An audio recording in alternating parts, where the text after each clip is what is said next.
नमस्कार साथियों, जय हिंद। मैं संजय सर आप सभी का स्वागत करता हूं आपके अपने टीचिंग विद एग्जाम अड्डा के यूट्यूब प्लेटफॉर्म पर। साथियों, आज से हम अपने इस प्लेटफॉर्म पर रैपिड फायर की एक शानदार सीरीज लेकर आए हैं। इसमें हम अपने उन टॉपिकों को कवर करेंगे जिनसे हमारी परीक्षा में हर बार क्वेश्चन आते हैं। आज का हमारा टॉपिक होगा वृद्धि और विकास का दिशात्मक सिद्धांत। इसमें हम देखेंगे कि हमारा मस्तोन्मुखी विकास क्रम क्या होता है, यानी हमारा सेफलोकाइडल क्या होता है, और निकट दूर विकास यानी नियर डिस्टेंस डेवलपमेंट देखेंगे, और वर्तुलाकार विकास यानी कि स्पाइरल डेवलपमेंट देखेंगे। आइए चलते हैं अपने आज के टॉपिक की तरफ। देखिए, हमारा देखते हैं हम सबसे पहले अपना सेफलोकाइडल। ये हमारा क्या होता है, ये सिद्धांत हमारा कहता है कि बालक की सबसे पहली शारीरिक वृद्धि और विकास क्या होता है कि वह उसका मस्तिष्क का विकास होता है। इसके बाद में उसके मस्तिष्क उसका विकास कैसे चलता है, उसकी वृद्धि कैसे होती है, हेड से फुट की तरफ। यानी कि पहले मस्तिष्क का विकास होगा, धीरे धीरे वो क्या करेगा कि अपने फुट की तरफ।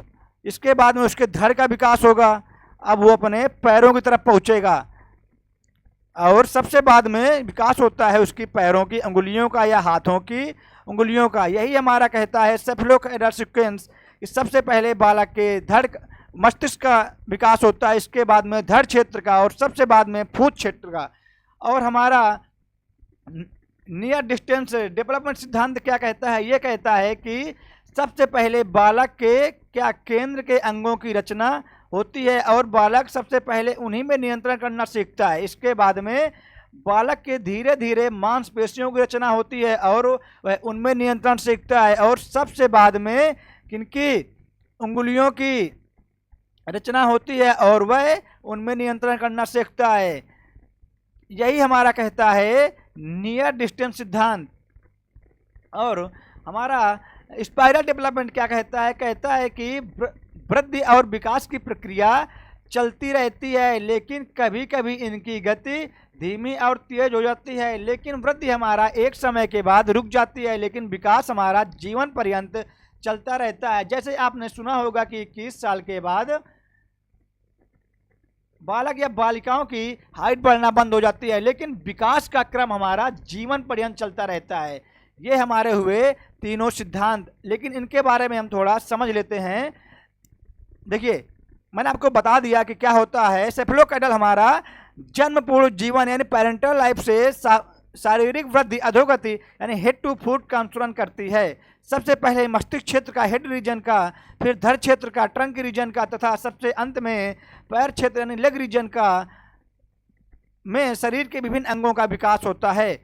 और निकट दूर विकास क्या होता है हमारा, नियर टू डिस्टेंस डेवलपमेंट क्या होता है, पहले केंद्र में स्थित अंगों का, इसके बाद में केंद्र से दूर की मांसपेशियों का, और सबसे बाद में उंगलियों का।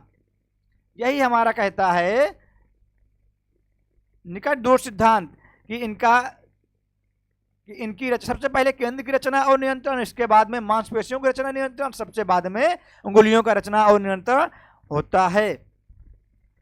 और देखिए, हमारा स्पाइरल डेवलपमेंट क्या कहता है, विकास की प्रक्रिया बीच बीच में ऐसे अवसर आते हैं जब किसी क्षेत्र विशेष में विकास की पूर्व अर्जित स्थिति का समायोजन करने के लिए उस क्षेत्र की प्रक्रिया लगभग विराम हो जाती है, और कुछ समय उपरांत वह लगातार चलने लगती है। यही हमारा कहता है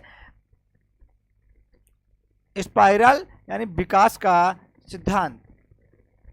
जय हिंद साथियों, नमस्कार। आज के लिए इतना ही। अगर आपको हमारा टॉपिक अच्छा लगता हो तो हमारे चैनल को सब्सक्राइब और हमारे वीडियो को शेयर करना ना भूलें। जय हिंद।